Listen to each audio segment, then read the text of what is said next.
What's your favorite Ajinkya Rahane memory? Well, someone's going to pick the obvious one, so I'm going with his 112 at Melbourne in December 2020. If this innings had been played by, a more high-profile player, they would have sung songs about it. India had just been bowled out for 36 in Adelaide. Virat Kohli had gone home, and then India then lost the toss at the MCG.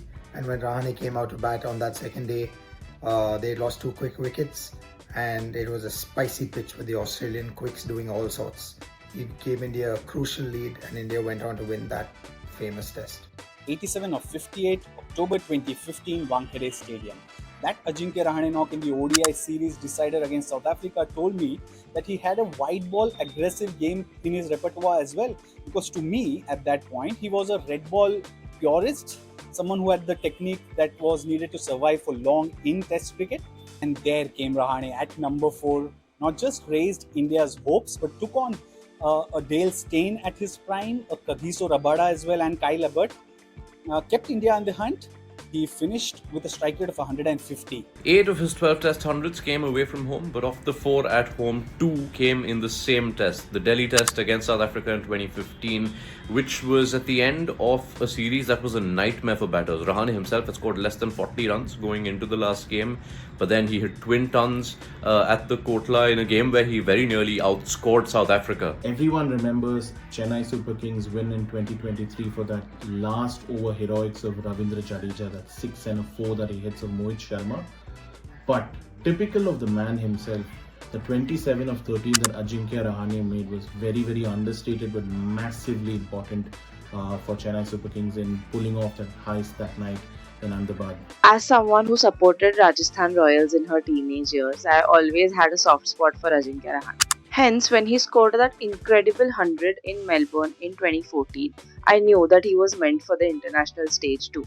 India were trailing the series 2-0, and then Virat Kohli and Ajinkya Rahane put on an incredible show in the second innings at Melbourne. The shot making was incredible. The battle against Johnson and the Australian Pacers was so exciting to watch. And I remember that he also held on in the fourth innings to make a 48, which helped India draw the test.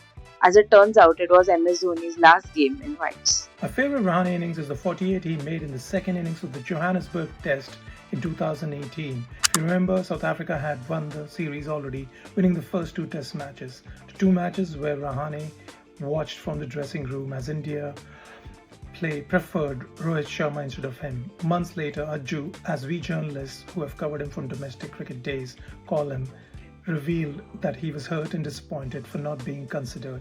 He was actually India's best number 4 at that point. Still, when he was given that opportunity on the eve of the Joburg Test, he told himself, I want to become a hero. In that vital third innings, when he walked in, India's lead was 107 runs. The pitch was beastly with the ball rearing off length and hitting the shoulder of the bat as well as the elbows and shoulders and heads of the batters. Ajju did not give up. With his collar up, he unleashed strokes of defiance, playing strokes that he had imagined he would play on the previous evening. In the end, India won that test due to the collective defiance of Kohli's men. So I was at Wankhede for this one. I saw South Africa rack up 438 for 4, and then in the chase we lost Rohit and Kohli early, so that was pretty much it. But the local boy Rahane, he didn't concede a defeat. He kept going all guns. He launched an assault on Steyn and Tahir. He eventually fell for 87 of 58, and India lost that game. But at least I had that one good memory to come back with.